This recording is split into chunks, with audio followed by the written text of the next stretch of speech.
ጾመ ገሃድ ካብቶም 7 ናይ ኣዋጅ ጾማት ሓደ እዩ። እዚ ጾም እዚ ድሮ ወይ ከዓ ዋዜማ በዓል ልደትን በዓል ጥምቀትን ኣብ ዘሎ መዓልቲ ዝጽወም ጾም እዩ። በስመ አብ ወወልድ ወመንፈስ ቅዱስ አሐዱ አምላክ አሜን። እንኳዕ ንጾመ ገሃድ ብሰላም በጽሐና ከምኡ ገይሩ ድማ ብርሃን ልደቱ ንመርኣይ የብቅዐና። ለማዓንቲ እንሪኦ ብዛዕባ ጾመ ገሃድ ካብ ዘንበብክዎ ከቅርበልኩም እየ። ሰናይ ምክትታል። ጾመ ገሃድ ካብቶም 7 ናይ ኣዋጅ ጾማት ሓደ እዩ። እዚ ጾም እዚ ኣብ ድሮ ወይ ከዓ ዋዜማ በዓል ልደትን በዓል ጥምቀትን ኣብ ዘሎ መዓልቲ ዝጽወም ጾም እዩ። ብዛዕባ እዚ ጾም እዚ ድማ ታሪካዊ መሰረት ጾመ ገሃድ ኣብ በዓላት ዘሎ ናይ ኣከባብራ ስርዓትን ትምህርትን እዩ። ኣብ ቅድስት ቤተ ክርስቲያንና በዓላት ካብ ዝበዓለሉ ኣገባብ ወይ እውን ስርዓት ገሊኣቶም ብጾም ብስዋኤ ብሓዘን ብስግደትን ልማንን ክኾኑ ከለዉ ገሊኣቶም ድማ ብፍስሓ ብሓጎስ ብተድላን ዝኽበሩ እዮም።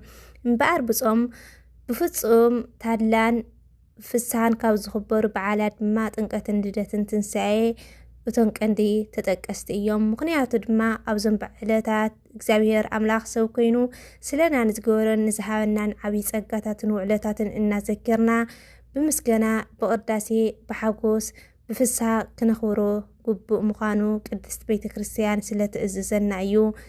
ሓቂ ድማ ጎይታ ስለዝተወለደና ጎይታ ድሕነት እንረኽበሉ ጥምቀት ምሳሌ ስለዘርእየናን ስርዓት ስለዝሰርዐናን ዓብይ ምስጢር ስለዝተገለጸናን ካብ ሙታት ተፈልዩ ንመስዒሩ ብኽረ ትንሳኤ ስለዝኾነልናን ንሕጎስ እምበር ኣይንሓዝንን።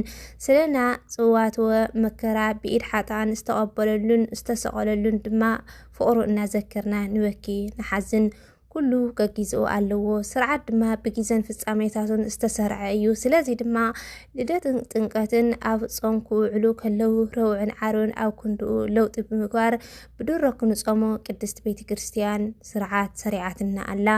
ኣብዞም በዓላት ልደትን ጥምቀትን ድማ ካብ ፍርቂ ለይቲ ብቅዳሴ ብቁርባን ድሕሪኡ ድማ ብመንፈሳዊ ሓጎስ ብምጡን መብልዕን መስተን ይኽበር። ኣብዘን መዓልትታት ሓዘን ብኽያት ዝፍቀድ እውን ኣይኮነን። ሰማያዊ ትርጉምን መልእኽትን ድማ ካብቲ ምድራዊ ነገራት ኣዝዩ ዝዓዝዝ ብምዃኑ ናይ ቀረባ ቤተሰብ እኳ ብስጋ እንተዓረፈ ክብከየሉ ኣይፍቀድን እዩ። ብዝቐለለ ምሳሌ ንምርድኡ ዝኣክል ነዚ ስዕብ ንርኢ። ሓደ ሰብ ሓንቲ በጊዕ ጠፊኣቶ እንከሎ ብኣንጻሩ ልዕሊ 1000 ዝኸውን ኣዝዩ ዝተዓፃፀፈ መጓሰ ጥሪት ኣብቲ ዕለት እቲ ብህያው እንተዝረክብ ሓንቲ በጊዕ ጠፊኣትኒ ኢሉ ክሓዘን ዘይኮነሲ በቲ መዋእሉ ጽዒሩን ግዒሩን ዘይረኽቦ ሃፍቲ እዩ ክሕጉሶ ዝግባእ። ኣምሳሉ እውን ሓደ ሰብ ካብ ቤተሰቡ ሓደ ብሞት እንተተፈለዮ ፍቃድ እግዚአብሔር ኮይኑ ንብሮ ተኣከበ ናብቲ ሰማያዊ ቤቱ ከደ ኢሉ ክጽናዕና ኣለዎ ዳእምበር እምብዛ ክሓዝን ኣይግብኦን። እኳ ደኣ እግዚአብሔር ንደቂ ሰባት ዝወዓለ ውዕለትን ዝሃቦ ዘለዓለማዊ ህይወትን ኣብቲ ገነት መንግስተ ሰማያት እናዘከረ ከውዕሎ ኣለዎ። ኣብቲ እግዚአብሔር ንደቂ ሰባት ክብል ዝፈጸሞ ትንሳኤ ዝኣመሰለ ዓብይ ግብርን ውዕለትን ዘንጊዕኻ ብምድራዊ ነገር ለዊጥካን ምሕዛን ምስ ኣይሁድ ዘጸብጽብ እዩ። ኣይሁድ ዜና ትንሳኤ ጎይታ ሰሚዖም ከም ዝሓዘኑ እቲ ዝሓዝን ሰብ ምስኣቶም ከም ምጽምባር ይቆጸሮ ኣለ ማለት እዩ። ወይ እውን ነቲ ዓብይ ውዕለት ጎይታ ክንድቲ ዝግብኦ ክብሪ ኣይሃበን ዘስምዕ እዩ። ብሓፂሩ እዚ ምሳሌ ክስካዕ ክንደይ ትንሳኤን ገሊኦን ካልኦት ናይ ጎይታ በዓላትን ደቂ ሰባት ዓብይ ሓጎስን ተድላን ምዃኖም ንምግላጽ እዩ። እምበኣርከስ ገሃድ መወገሲኡ እዚ እዩ። ጥምቀትን ልደትን ድማ ጎይታ ዓበይትን ድንቂ ግብሩን ምስጢሩን ዝፈጸመሎም ዕለታት ስለዝኾኑ ብተድላ ብሓጎስ እዮም ዝኽበሩ እምበር ሓዘን ኣይሕወሶምን እዩ። እዚኦም ክልተ በዓላት ዝውዕልሉ ዕለታት ድማ ከም ትንሳኤ ኣውድያት ኣይኮኑን። እዚ ማለት ከዓ ኣብ ዓመት ኣብ ፍሉጥ ዕለት ዝበዓሉ እዮም ማለት እዩ። ልደት ዓመት መፀ 29 ታሕሳስ ብዘይካ ዘመነ ዮሃንስ 28 ምዃኑ ጥምቀት ድማ 11 ጥሪ ይበዓል። ኣይድዩን ኣይወርድን ብሓፂሩ ኣይቀያየሩን እዮም። ብምዃኑ ድማ እዞም በዓላት ካብ ሰኒ ክስካዕ ሰንበት ኣብ ዝኾነ ዕለት ክውዕሉ ተኽእሎ ኣሎ ማለት እዩ። ስለዚ ድማ ረውዕን ዓርብን እንተወዓሉ እኳ ረውዕን ዓርብን ጾም እዩ ተባሂሉ ካብ ተድላን ሓጎስን ምፍላይ ዝግባእ ስለ ዘይኮነ ትርጉምን ተድላን ናይዚ በዓል ዕዙዝ ስለ ዝኾነ ገሃድ ተገበረሎም ለውጢ ምግላጽ ከም ማለት እዩ። በዚ መሰረት ከዓ እዞም በዓላት ረውዕ እንተወዓሉ ገሃዶም ሰሉስ ዓርቢ እንተወዓሉ ድማ ገሃዶም ለውጦም ሓሙስ ይጽወም። بحاطيሩ መበገስቲ ስርዓት ናይዚ ገሃድ ኣምላኽ ፍጹም ሰብ ኮይኑ ምእንቲ ደቂ ሰባት ዓብዪ ግብሪ ዝፈጸመሎም ዕለታት ብተድላን ብሓጎስን ደኣ እምበር ብጾም ብሓዘን ወይ እውን ብኡ ብዝመስል ነገር ምብዓል ጉቡእ ኣይኮነን ካብ ዝብል መሰረታዊ ትምህርቲ እዩ።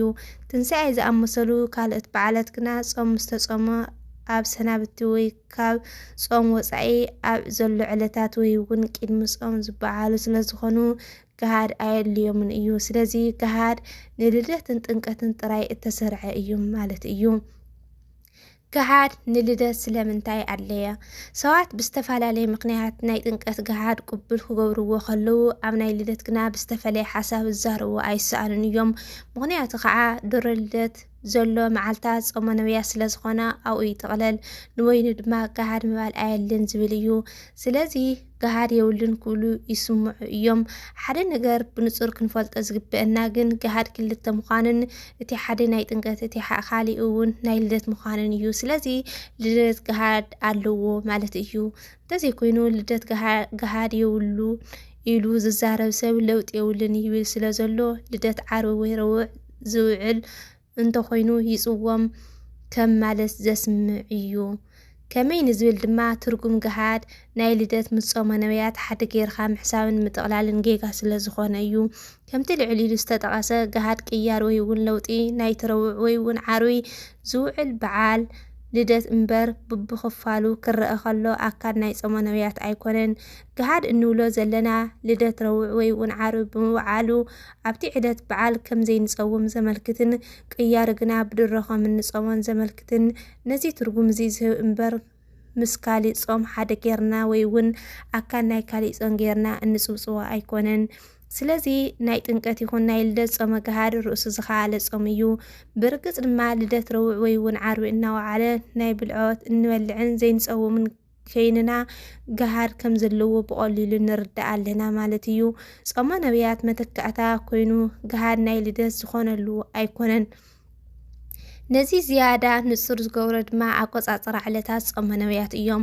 ጾመ ነቢያት ብጠቕላላ 44 መዓልቲ ዝሓቐፈ ኮይኑ ይረአየና ኣሎ ደኣ እምበር ኣብ ዝርዝር ብበዝሒ ዕለታት እንተመጺና ካሊእ ኣጽዋማት ኣብ ውሽጡ ይርከቡ እዮም።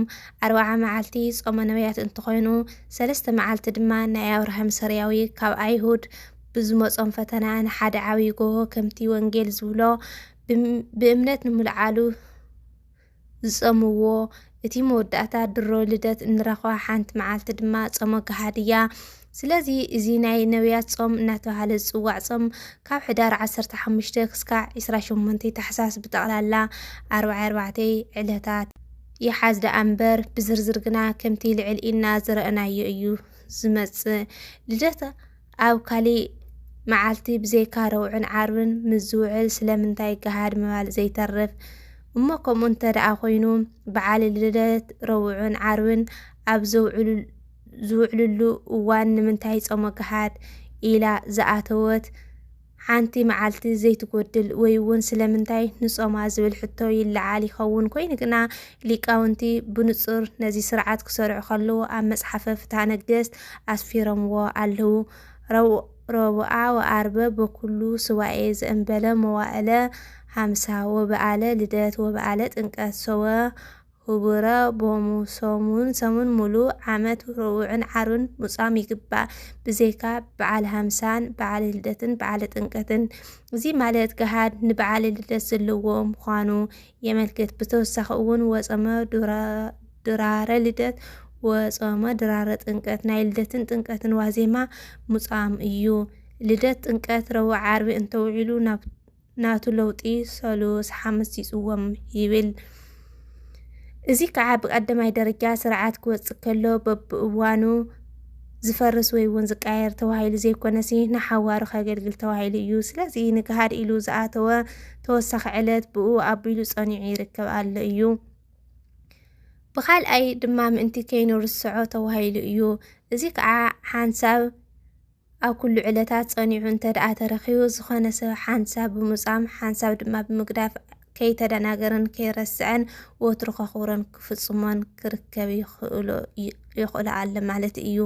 كهادن سنبتن بزي مسرت كعا زوعللو علتات ولا عربن روعن أيخون بالروازي ما تنقتن بالروازي مالدتن كهاد ناتوهاله يسوم كهاد أو سنابتا أو زوعال اللقوان بسنبت بزيكا قدام سعور كيد عنكا موعال كل سلازخوانا لكع خمتي أعو يصوم زلوا سنابتي كابطللات مبالد ويناي فاسيكا مبلع تخلكيلكا صيمخا كالينا يصوم مبالع جنا بمبلع كنحلفو يقبا مالتيو قهادن قداسين كنريق خلانا دما قداسي بزملكات لجات ويون تنقات قداسي هسرعلو فرق ليت سلازخوانا بدرا أو صم قهاد ملوء معالتي يسوون كسكع ساعاتو كوكو مبرد صم سلازخوانا توهايلو فرق معالتي قداسيا أي سرعان إيو آمين زنت أنز قدرن بأفت قهان ملأكتي تأرمنا وسبحات لإግዚአብሔር ወወላዲት ድንግል ወመስቀሉ ክቡር አሜን።